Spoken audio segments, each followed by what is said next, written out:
नमस्कार मित्रों, मैं नीरज पांडे आप सभी का हार्दिक स्वागत एवं अभिनंदन करता हूं अपने YouTube channel Neeraj with math GS के माध्यम से। आज मैं भारतीय संविधान के भाग के बारे में चर्चा करूंगा।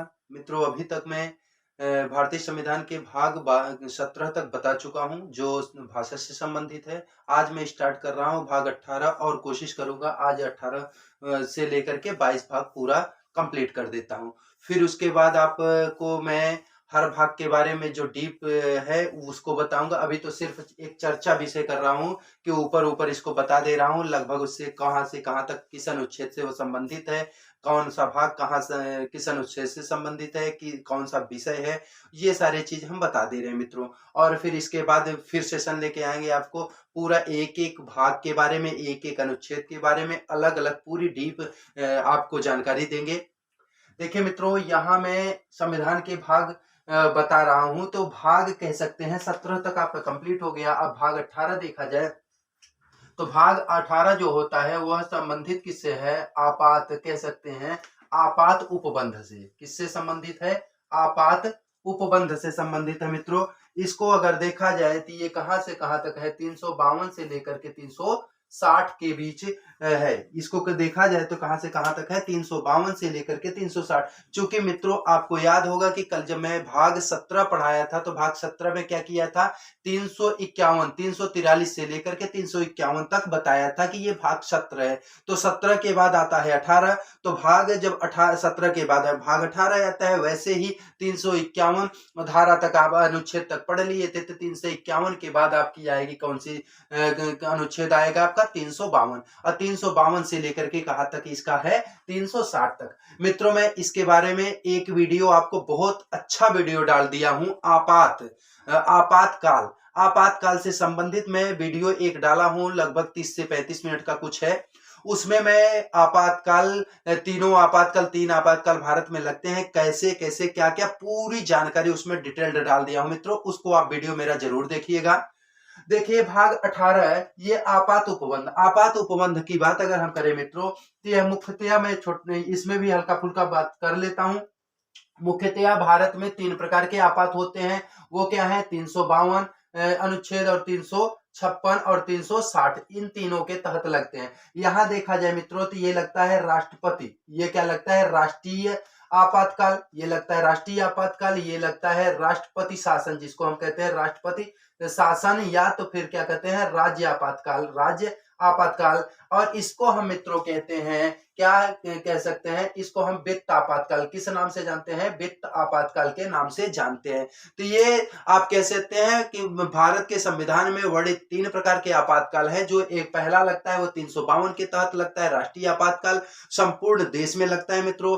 दूसरा लगता है राज्य आपातकाल, इसी को राष्ट्रपति शासन या संवैधानिक शासन कहते हैं। तो यह क्या होता है?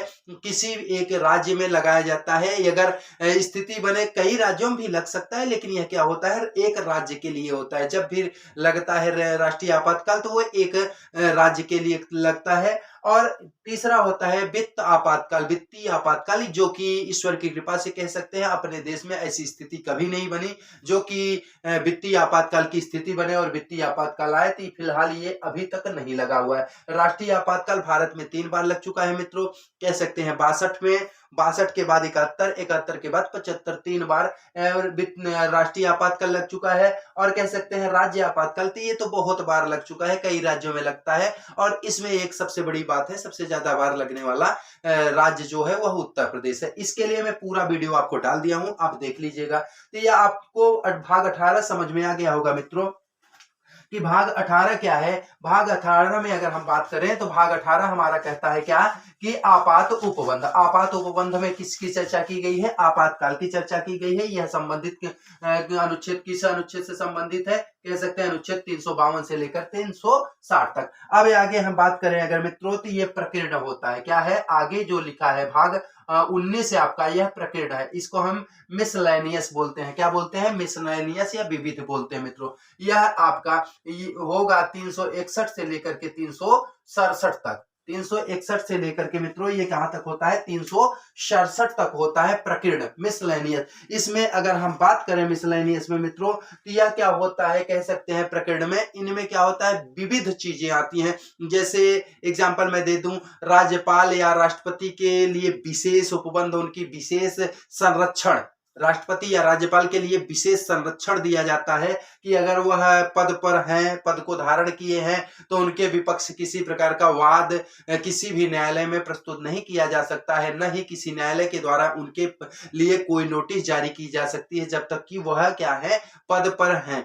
देखिए तो ये सब बातें किसमें की गई हैं, भाग 19 में, जिसको प्रकीर्ण के नाम से जाना जाता है। और यह अनुच्छेद अगर बात करते हैं मित्रों तो 361 से लेकर के 367, इसी के तहत कह सकते हैं देसी रजवाड़े जो आते थे उनके बारे में भी चर्चा की गई थी, जिसको कि बाद में निरसित कर दिया गया है। उसके बाद देसी रजवाड़ों और जो तमाम कह सकते हैं जलपत्तम वगैरह होते हैं, यान वगैरह जो क्षेत्र होते हैं, उन सब के लिए जो विशेष व्यवस्थाएं हैं उन सब की चर्चा किस में की गई है मित्रों, प्रकीर्ण में की गई है, भाग 19 में की गई है। इसके लिए मैं बाद में डिटेल्ड आपको अलग अलग वीडियो बता दूंगा। चूंकि ये क्या है सिर्फ एक समरी है, पहले हम इसको जान लेंगे कौन सा भाग कहां तक विस्तृत है। मैं ये छोटे में करवा रहा हूं इसलिए इसको हम बहुत डीप नहीं जा रहे मित्रों। आगे देखा जाए भाग 20, अगर हम बात करें भाग 20 की तो यह होता है मित्रों संविधान संशोधन। क्या होता है, संविधान संशोधन, संविधान संशोधन।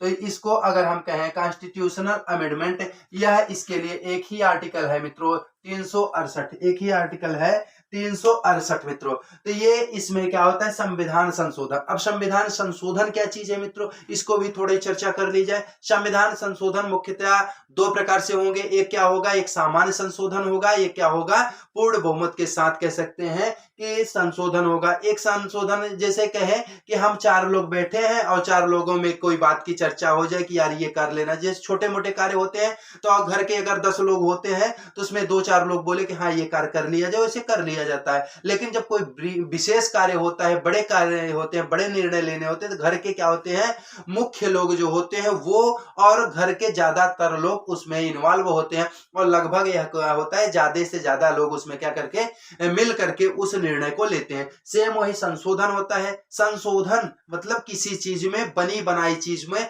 परिवर्तन लाना संशोधन कहलाता है मित्रों। अब देखिए इनमें संशोधन संविधान में, वो भी संविधान में संशोधन की जो कह सकते हैं कि 389 लोग बनाना इनको स्टार्ट किए थे। तो इतने लोग अगर जिस चीज को बनाए हैं उसको कम लोग तो निर्णय नहीं ले सकते कि इसमें ये संशोधन कर दिया जाए, इसलिए किया जाता है कि इनमें एक तो संशोधन किया जाता है, सामान्य संशोधन किया जाता है जब कभी, तो उनमें क्या होता है सामान्य बहुमत से, जैसे छोटी मोटी चीजें हों उनको परिवर्तन करना हो, या कह सकते हैं अस्थायी संशोधन जो किए जाते हैं कुछ दिन के लिए, उसमें क्या होता है सामान्यतया कि संशोधन के लिए बहुमत के साथ कह सकते हैं जो जितने लोग उपस्थित हैं उस आधार पे बहुमत जो होता है उस आधार पे उसको पारित करते हैं, अगर पास हो गया तो उसको संशोधित कर देते हैं। लेकिन संशोधन क्या होगा राज्यसभा में पारित होना चाहिए, पास होना चाहिए। फिर आपका एक मैं सिस्टम बता दूं, यहाँ अगर आप माने पहले राज्यसभा में अगर संशोधन के लिए कोई बिल लाया गया तो राज्यसभा में वो क्या होना चाहिए पास होना चाहिए। राज्यसभा से जब पास होगा मित्रों तो वो कहां जाएगा, ये जाएगा लोकसभा में, कहा जाएगा लोकसभा में। और लोकसभा में भी अगर पास हो जाता है मित्रों तो वो जाता है कहां, प्रेसिडेंट के पास। कहां जाएगा मित्रों, प्रेसिडेंट के पास। अब प्रेसिडेंट भी अगर इसको पास कर दे मित्रों, प्रेसिडेंट भी इसको पास कर दे तो यह बन जाता है एक्ट। क्या बन जाता है, एक्ट।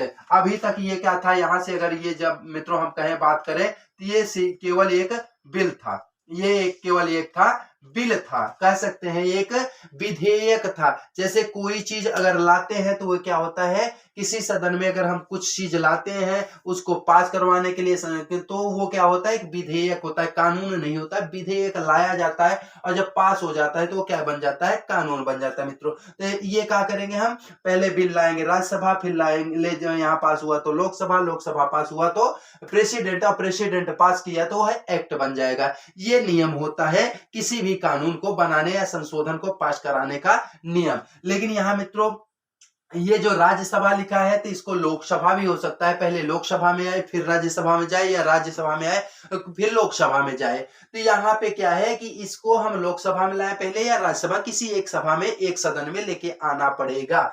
अब देखिए, जब इसको क्या है कि जब कोई सामान्य चीजें होती हैं उनको पास करवाना होता है, तो इसके लिए क्या करेंगे हम कि ये सामान्य बहुमत के साथ पास होता है, वो पारित हो जाता है, प्रेसिडेंट अगर उस पर मंजूरी दे दे तो। और अगर मान लीजिए कि जैसे बड़े बात करनी है, कोई कठोर निर्णय लेना है जिससे कि कुछ प्रभावित तो होगा, जैसे एग्जांपल हम कह दें कि किसी क्षेत्र को मिलाना हो, किसी बाहरी क्षेत्र को मिलाना हो, या कह सकते हैं कि और कुछ ऐसे है कि दो देश प्रदेशों को मिलाना हो, या ऐसा कुछ बात कर दें कि और बड़ी बात करें कि जिससे कि कह सकते हैं कई राज्यों पर उनका क्या पड़े, कई राज्यों पर उसका असर पड़े उस निर्णय का, तो उसको लाने के लिए क्या किया जाता है कि जो वहां पे राज्यसभा या लोकसभा के होंगे, इसके 2/3 बहुमत के साथ पास होना चाहिए। साथ में क्या होना चाहिए, उसमें क्या होता है कि जो राज्य होते हैं, राज्य के भी 2/3 राज्य अगर उस पर सहमति प्रदान करें तब वह पास माना जाता है। उसके बाद वह प्रेसिडेंट के पास जाता है और फिर वो क्या होगा, पारित होकर के माना जाता है यह संशोधन पूर्ण रूप में लागू हो गया। यही कारण है कि भारतीय संविधान को क्या कहा जाता है कि यह लचीला भी है और यह क्या है, कठोर भी है। क्योंकि कुछ कानून क्या हो रहे हैं, बड़े सरलता से पास हो जा रहे हैं, और कुछ कानून क्या होते हैं, बहुत लंबे पापड़ बेलने के बाद पास हो रहे हैं। तो यहाँ देखिए, कुछ कहीं जगह सरलता बरती जा रही है तो कहीं जगह कठोरता, या कह सकते हैं लंबी प्रक्रिया से गुजरना पड़ रहा है मित्रों। इसलिए कह सकते हैं यही कारण है, कहा जाता है भारतीय संविधान लचीला के साथ साथ क्या है, कठोर भी है। अब ये बात आपको मित्रों समझ में आई होगी। अब हम बात करते हैं आगे, संविधान संशोधन की बात करें। संविधान संशोधन कहां से कहां तक है आपका, इसके लिए सिर्फ एक आर्टिकल दिया गया है मित्रों, 368। हम बात करते हैं भाग 21। भाग 21 की अगर हम बात करें मित्रों, तो अस्थाई क्या कह सकते हैं, अस्थाई अस्थाई संक्रमणकालीन अस्थायी संक्रमणकालीन और कह सकते हैं विशेष उपबंध। संक्रमणकालीन और क्या है, विशेष उपबंध। यहां लिख देते हैं हम विशेष उपबंध। अब इसको बात हम करें मित्रों, तो ये क्या होता है, 369 से लेकर के आपका 392 तक जाता है। 392 अनुच्छेद 392 हो जाता है मित्रों। तो यहाँ अनुच्छेद 392 की चर्चा हम करते हैं। तो यहाँ लिखा है शब्द अस्थायी संक्रमणकालीन। तो अस्थाई, अस्थाई नहीं अस्थाई, जिसको क्या होता है, अस्थाई का मतलब ही होता है कि जो कुछ दिन के लिए हो या कुछ ही क्षण के लिए हो, उसको अस्थायी संक्रमणकालीन और विशेष उपबंध। जैसे इसमें क्या किया गया है कि जो बात है, इसी में धारा 370 भी आएगी। देखिए 369 है तो 69 के बाद क्या आता है, 70 आता है, 70 के बाद 71, 72 ऐसे आएगा। तो धारा 370 कहां पे लागू थी मित्रों, अभी के पहले, चूंकि 2022 चल रहा है अभी, तो 2022 के पहले कह सकते हैं कि 2019 तक ये कहां तक पर लागू थी, जम्मू कश्मीर पे, जो कि 35 और 370 को क्या किया गया, हटा दिया गया। तो 370 को जब वहां हटाया गया तो ये कह सकते हैं अस्थायी था, इसलिए हटाया गया ना, अगर अस्थायी नहीं रहा होता तो नहीं हटा सकते। इनमें क्या है, कई सारे राज्य हैं, उनके बारे में क्या किया गया है, वर्णन किया गया, जैसे महाराष्ट्र, नागालैंड, असम, ये इन सब प्रदेशों के बारे में विशेष उपबंध, उनकी कह सकते हैं वहां पे जो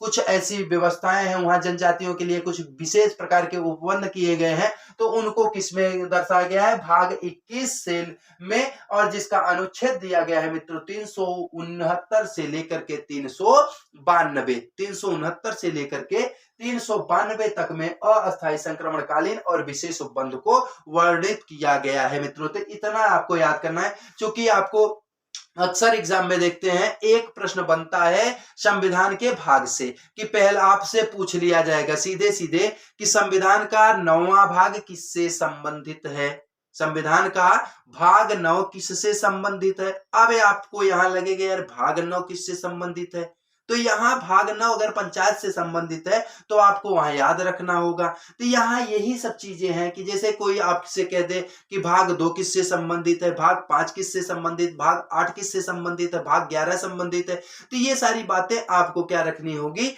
याद रखनी होगी। मित्र मैं इसका ये चौथा वीडियो प्रोवाइड करवा रहा हूं आपको। 3 वीडियो इसके पहले मैं दे चुका हूं, छोटा छोटा वीडियो, जिसमें मैं भाग 17 तक कंप्लीट कर लिया। जैसे भाग 17 की ही बात कर दी जाए कि भाग 17 किससे संबंधित है, भाग 17 भाषा से संबंधित है, भाग 13 किससे संबंधित है। इन प्रकार की बातों को आपको क्या रखना होगा, याद करके रखना होगा। इनमें ये होगा भाग हो गया, भाग के साथ विषय याद रखना पड़ेगा। और कभी कभी ये भी प्रश्न पूछ लेता है कि भाग 17 किस अनुच्छेद से किस अनुच्छेद तक फैला हुआ है, या कह सकते हैं भाग 17 का विस्तार किस अनुच्छेद से किस अनुच्छेद तक है। तो आपको ये याद रखना होगा कि भैया यहां से लेकर के यहां तक है। जैसे अगर हम बात कर रहे हैं 17 की, तो 17 343 से लेकर 351 तक है। अगर हम भाग 20 की बात कर ले तो भाग 20 क्या होता है, संविधान संशोधन। और संविधान संशोधन कहां से कहां तक है, तो इसके लिए कहां से कहां नहीं है, सिर्फ एक ही आर्टिकल है, वो है 368 368। अब हम बात करते हैं भाग 22। तो भाग 22 की अगर हम बात करें मित्रों, तो भाग 22 क्या होता है, संक्षिप्त नाम। क्या है, संक्षिप्त नाम। भाग 22 जो हमारा है वह संक्षिप्त नाम, संक्षिप्त नाम। उसके अलावा कह सकते हैं प्रारंभ होता है। क्या होता है, प्रारंभ। प्रारंभ और हिंदी, प्रारंभ कह सकते हैं हिंदी के प्राधिकृत पाठ, हिंदी के प्राधिकृत पाठ। और क्या कह सकते हैं मित्रों, और निरसन। हिंदी के प्राधिकृत पाठ और क्या लिख सकते हैं, निरसन। ये क्या होता है, अब देखिए याद होना चाहिए। 369 से 392 तक आप कर चुके हैं, तो इसके आगे 92 के बाद क्या आता है, 393। तो 393 से लेकर के 395 तक, चूंकि आर्टिकल कितने बने हैं, टोटल 395, तो 395 तक क्या रहेगा मित्रों, ये आपका आर्टिकल फैला हुआ 393 से 395 तक होगा। तो इसको याद रखना होगा, संक्षिप्त नाम। अब संक्षिप्त नाम बात आई तो इसमें क्या है, भारतीय संविधान का संक्षिप्त नाम क्या होगा, भारतीय संविधान का संक्षिप्त नाम होगा, यह भारत का संविधान है। संक्षिप्त नाम क्या है, यह भारत का संविधान है। अब उसके बाद प्रारंभ। अगर मित्रों हम प्रारंभ की बात करते हैं तो प्रारंभ में क्या है कि यह आर्टिकल जो 300, अब हम बात करें अगर यहाँ पे ये लिखा हुआ है 300, अगर हम बात करते हैं 393 की, तो 393 में संक्षिप्त नाम आता है। संक्षिप्त नाम में क्या है, भारत का संविधान। भारत का क्या है, संविधान। और बात करें अगर हम 394 की मित्रों, तो 394 में क्या है, 394 में प्रारंभ होता है। 394 में प्रारंभ। अब प्रारंभ में होता क्या है मित्रों, कि प्रारंभ में आपको पता है कि 26 नवंबर 1949 को भारतीय संविधान बनके तैयार हो गया था। लेकिन इसको लागू कब किया गया था मित्रों, 26 जनवरी 1950 को। 26 जनवरी 1950 को लागू किया गया था पूर्ण रूपेण। चूंकि इसके पहले भी तो ये लागू हो गया था, कुछ इसके आर्टिकल लागू हो गए थे मित्रों। जैसे आर्टिकल की अगर हम बात करते हैं तो आर्टिकल आपके कहें तो आर्टिकल आपके थे 5, 6, 7, 8, 9। 5, 6, 7, 8, 9। उसके बाद आर्टिकल थे आपके 60, आर्टिकल थे 60। 60 के बाद आप कह सकते हैं 324। 324 के बाद आपके थे 366। 366 के बाद थे आपके 367। 367 के बाद 368। 368 के बाद मित्रों कह सकते हैं 393। 392 91 भी था। 391 था, 392 था, 393 था। 393। अब इसको हम गिन लेते हैं, 1 2 3 4 5 6 7 8 9 10 11 12 13। इसमें से मित्रों कुछ छूट रहे हैं, 1 2 3 4 5 6 7 8 9 10 11 12 13। अब यहाँ अगर हम बात करें 380 इसमें नहीं है, तो 380 आप इसमें डालिए। और क्या नहीं है आपका, 380 हो गया। 80 के बाद मित्रों एक था 388। क्या था, 388। इतने आर्टिकल क्या थे कि यह हुए थे 26 नवंबर 1949 को ही ये लागू हो गए थे।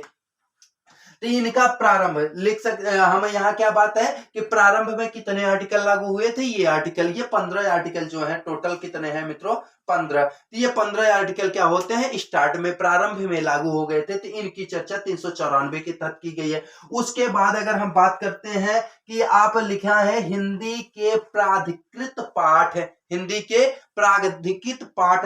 अब इसको भी ये चूंकि टाइम लगेगा, अगर इसको हम पूरा डीप ले रहे हैं मित्रों, तो लगभग यही जितने हम 1 2 3 4 5 आर्टिकल 5 भाग लिखे हैं, 5 भाग को करने में लगभग 2 से 2.5 घंटे 3 घंटे लग जाएंगे, इसलिए मैं इतना लंबा नहीं ले रहा हूं मित्रों। अब इसमें थोड़ा थोड़ा बता रहा हूं आपको। लिखा हुआ है हिंदी के प्राधिकृत पाठ।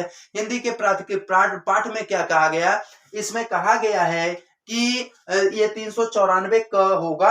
394 क के तहत कहा गया कि जो संविधान सभा में जो संविधान बना था उसमें क्या किया गया था कि जिस पर हस्ताक्षर करवाया गया था वो क्या था कि हिंदी में उसका अनुवाद करवाया गया, और अनुवाद करवाने पर वो क्या किया गया, संविधान का ही हिंदी अनुवाद किया गया। और उसमें यह भी वर्णित किया गया है आगे कि संविधान में जो भी बाद में संशोधन होंगे, संशोधन अगर अंग्रेजी में हो रहे हैं तो संशोधन के बाद उसको हिंदी करवा के उसका जो प्रति होगी, उसकी जो प्रति होगी, छाया प्रति होगी, उसको वहां पे संलग्न रखना होगा। इसकी चर्चा कहाँ की गई है, इसकी चर्चा की गई है 394 में।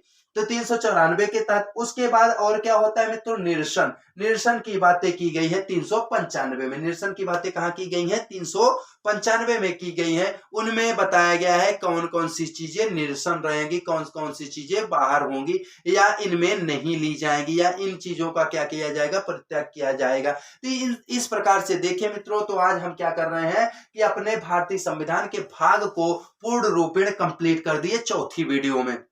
मित्रों आपको इसको क्या करना है कि विधिवत देख लेना है। मैं आपको बता रहा हूं, चूंकि मैं भी कई सारे एग्जाम्स देख चुका हूं, उसमें मुझे जहां तक लगता है, और बहुत सारे में आपके कह सकते हैं बहुत सारे परीक्षाओं के, जैसे पीसीएस परीक्षा हो गई, उसके अलावा कई एसएससी परीक्षाएं हो गई, बहुत प्रकार के जो आपकी ये यूपीएसआई वगैरह हुई, लेखपाल हुई, और ये अभी जो हुई थी कह सकते हैं स्वास्थ्य कर्मी वगैरह के, इन सब की फॉरेस्ट देखा जाए, फॉरेस्ट विभाग के वन रक्षक का होता है या वन दरोगा का होता है, या तमाम प्रकार के, या यूपी के पीसीएस हो गया, एमपी पीसीएस हो गया, बिहार पीसीएस हो गया, इन सब से अगर हम क्वेश्चन निकालते हैं तो इससे देखते हैं मित्रों कि कहीं ना कहीं भाग से सीधे एक क्वेश्चन जरूर पूछता है। अगर ये क्वेश्चन इससे ऊपर ऊपर पूछ रहा है मित्रों, तो मुझे याद रखना होगा कि ये कहां है। जैसे कभी कभी पूछ लेता है कि ये अक्सर एक प्रश्न पूछा जाता है, पंचायत किस भाग से संबंधित है, किस भाग में इसका वर्णन है, तो हमको याद रखना होगा ना ये कहां पे है। तो देखिए मित्रों, जब इन सब चीजों को हम पढ़ लेंगे तो इसीलिए तो हम इनका आर्टिकल भी बता दिया। जब एग्जामिनर को और परेशान करना होता है तो सिर्फ ये नहीं पूछता किस संविधान से किस भाग से संबंधित, पूछ लेता है कि यह जो विषय है यह जो किस भाग में और किस अनुच्छेद में वर्णित है। तब आपको भाग के साथ साथ क्या करना होगा, अनुच्छेद भी रटना होगा। तो ये चीजें आपको याद रखनी होंगी मित्रों। तो अभी देखिए मैं इसको पूरा करवा दिया मित्रों, आज से आपका भाग पूरा हो जाता है। भाग 22 पूरे 22 भाग आपके कंप्लीट हो गए। अब मित्रों देखिए, एक बात आपके मन में आती होगी कि कोई आपसे कहते होंगे कि 22 ही भाग हैं, और कोई कहते हैं कि 25 भाग हो गए हैं। तो देखिए, मूल संविधान जो था उसमें तो 22 ही भाग थे। 22 भाग का नाम मैं लिखता हूं, देखिए 1 2 3 4 5 6 7 8 9 10 11 12 13 14 15 16 17 18, फिर करें 19 20 21 22। अब 22 हो गए मित्रों। ये तो 22 नंबर से तो 22 भाग हो गए। अब नंबर के बाद आप देखें तो 7वें संविधान संशोधन 1956 के द्वारा इसको तो हटा दिया गया था। जो 7वां संविधान संशोधन लाया गया तो उसमें तो भाग 7 को क्या कर दिया गया, निरसित कर दिया गया था। अब उसकी चर्चा यहाँ बहुत नहीं करेंगे, क्योंकि इसमें ये क्या कर रहा था, भाग 7 जो है भारत को 4 खंडों में बांट रहा था, इसलिए इसको क्या कर दिया गया, निरसित कर दिया गया 7वें संविधान संशोधन से। अब देखा जाए तो जब 7वां हट गए तो 21 ही भाग बच रहे हैं ना, लेकिन 21 नहीं 25 कैसे भाग होते हैं मैं उसको बताता हूं मित्रों। देखिए, आप 4 भाग 4 पढ़े हैं, 4 के साथ और क्या है, 4 क भी है। क्या है, 4 क लिखिए या 4 अ लिखिए, ए लिखिए। एक भाग हुआ। उसके बाद 4 के बाद मित्रों क्या है 9 क, 9 क के बाद क्या है 9 ख, 9 ख के बाद क्या है 14 क, 9 क के बाद क्या है 14 क। तो देखें अगर इस प्रकार से मित्रों तो कितने हो रहे हैं 22 थे, तो 22 में एक घटा तो 21 हुआ, 21 के बाद 4 क, 9 क, 9 ख, 14 क, कुल मिला के कितने हो गए 4। तो 21 4 मित्रों होते हैं 25। तो देखा जाए इस समय जो भाग की संख्या कही जाए, अगर उनको कहा जाए सीरियल से, अगर ये नंबरिंग के आधार पे देखें तो आज भी 22 ही भाग हैं। लेकिन अगर इनको अलग अलग देखा जाए कि जैसे 4 और 4 का को अलग के रूप में देखा जाए, तो इस प्रकार से भागों की संख्या कितनी हो जाएगी मित्रों आपकी 25 हो जाएगी। कभी कभी कोई मित्र ऐसे होते हैं कि उनको संशय हो जाता है, चूंकि मेरे कई बच्चे पूछे कि सर ये 22 4 जब 4 क ख ग घ बढ़ गया, ये 4 क बढ़ा 9 क बढ़ा 9 ख बढ़ा और 14 क बढ़ गया, तो ये आप 22 4 कितने होने चाहिए 26 होने चाहिए, आप बताते हैं कि 25 हो गए हैं। तो ऐसा क्यों? तो इसका मतलब क्या है मित्रों, क्योंकि 7 तो हटा भी है ना, जो हट गया तो एक हटा और जो जुड़े उनको जोड़ करके कितने हो जाते हैं 25। और इसी प्रकार अनुच्छेदों की भी संख्या देखी जाए मित्रों, तो अनुच्छेदों की मुख्य रूप से तो संख्या 300 कितनी है 95, लेकिन उनमें भी वही किया गया है जैसे कि आप आर्टिकल पढ़ते हैं कि क्या पढ़े हैं 51 और 51 क, क्या पढ़े 51 और 51 क। जैसे हम पढ़े क्या है भाग 4 जो है वह कहां से कहां तक है, भाग 4 36 से लेकर के 51 तक है, जो कि मौलिक कर्तव्य से आपके संबंधित है। लेकिन भाग 4 क जो है वह संबंधित किससे होता है मित्रों, वह संबंधित होता है आपके सॉरी मैं गलत बोल दिया मित्रों, जो भाग 4 है वह किससे आपके संबंधित है, डीपीएसपी से संबंधित है, राज्य के नीति निर्देशक सिद्धांत से संबंधित है। लेकिन जो 4 का जो संबंधित है वह संबंधित है आपके मौलिक कर्तव्य से, और मौलिक कर्तव्य के लिए आर्टिकल क्या दिया गया है मित्रों, आप कह सकते हैं 51 क दिया गया है। तो इस प्रकार से देखें मित्रों, तो ये क बढ़े ऐसे कई जगह क ख ग घ, जैसे यही देखा जाए 94 में ही देखा जाए 394 में 394 394 क और 394 ख, इस प्रकार से बांट दिए, अभी मैं चर्चा किया हूं। तो ऐसे करके इनकी भी संख्या बढ़ी है मित्रों, और इनकी संख्या तो इस समय लगभग माने तो कह सकते हैं 370 प्लस पहुंच चुके हैं इनकी संख्या देखी जाए। तो यहाँ पे क्या है कि आर्टिकल जो मुख्य रूप से इनका नंबरिंग के आधार पे देखा जाए तो 395 ही हैं, लेकिन अगर इनको हम क्या करें सबको अलग अलग गिन दें तो यह क्या हो जाते हैं कि 450 प्लस हो जाते हैं मित्रों। वैसे भाग को भी अगर हम नंबरिंग के आधार पे देखें तो नंबरिंग पड़ेगी 22 ही, लेकिन अगर वो इनको अलग अलग गिन ले, क ख को भी अलग गिन देते हैं तो ये मिला के हो जाते हैं 25। अब देखिए मित्रों, मैं इसके बाद एक नया सेशन लेके आऊंगा आपको। पहले चूंकि आपको मैं संविधान में अनुसूची दे चुका हूं, 12 अनुसूची होती है, 12 अनुसूचियों को मैं डीप में दे चुका हूं मित्रों उसमें। और उसके बाद मैं आपको संविधान के पूरे 22 भाग को दे चुका हूं, और संविधान में और चीजें जैसे आपातकाल वगैरह थी, इन सब चीजों को मैं कुछ अलग अलग वीडियोज में दे चुका हूं। उसके बाद मित्रों मैं अब एक पूरा सेशन लेके आऊंगा आपको किसी दिन, पूरे संविधान से, जितने संविधान से डायरेक्ट संविधान से जो क्वेश्चन पूछा जाता है कि संविधान सभा में कितने लोग थे, संविधान सभा का प्रथम वाचन कब हुआ, संविधान सभा का प्रथम गठन कब हुआ, संविधान सभा की प्रथम बैठक कब हुई, संविधान सभा का द्वितीय बैठक कब हुई, संविधान सभा के प्रथम बैठक में प्रथम अध्यक्ष कौन थे, प्रथम अस्थायी अध्यक्ष कौन थे, इसके सलाहकार कौन थे, इसके निर्मात्री सभा के अध्यक्ष कौन थे, इसके प्रारूप समिति के अध्यक्ष कौन थे। इस प्रकार के जो क्वेश्चन बन सकते हैं, जो वन लाइनर क्वेश्चन होते हैं मित्रों, मैं एक दिन आपके लिए एक ऐसा वीडियो लाऊंगा कि जहां से लगभग मेरे हिसाब से मैं ऐसा समावेशित उसको करूंगा कि वहां से भी लगभग 1 से 2 क्वेश्चन आपको डायरेक्ट देखने को मिल जाएंगे मित्रों। तो यहां इस वीडियो को आप देखें और इसको लाइक कीजिए, शेयर कीजिए, सब्सक्राइब कीजिए मित्रों। बस एक ही चीज का खेद रहता है कि आप लोग मुझे जो जितने सब्सक्राइबर हैं वो मुझे देखते हैं लगभग कह सकते हैं 58% के आसपास, लेकिन बचे जो 40 41 42% लोग बचते हैं हैं वो क्या होते हैं, नॉन सब्सक्राइब्ड लोग देखते हैं। लेकिन मित्रों आप केवल देख करके निकल जाते हैं वीडियो को, न तो लाइक करते हैं शायद और न ही सब्सक्राइब करते हैं। अगर आपको वीडियो अच्छा लगता है और आप उसमें टाइम भी दिखा रहा है कि आप टाइम पर्याप्त दे रहे हैं, जितने लोग देख रहे हैं लगभग फुल टाइम देख रहे हैं।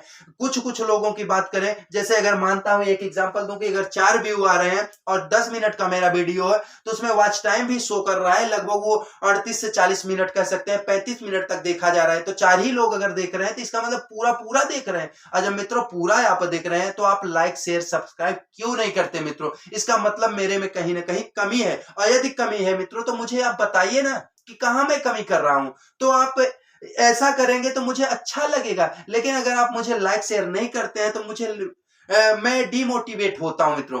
और मैं चाहता हूं कि मैं खुद भी न डिमोटिवेट हूं और न तो आप कहीं से निराश हो, न हताश हो मित्रों।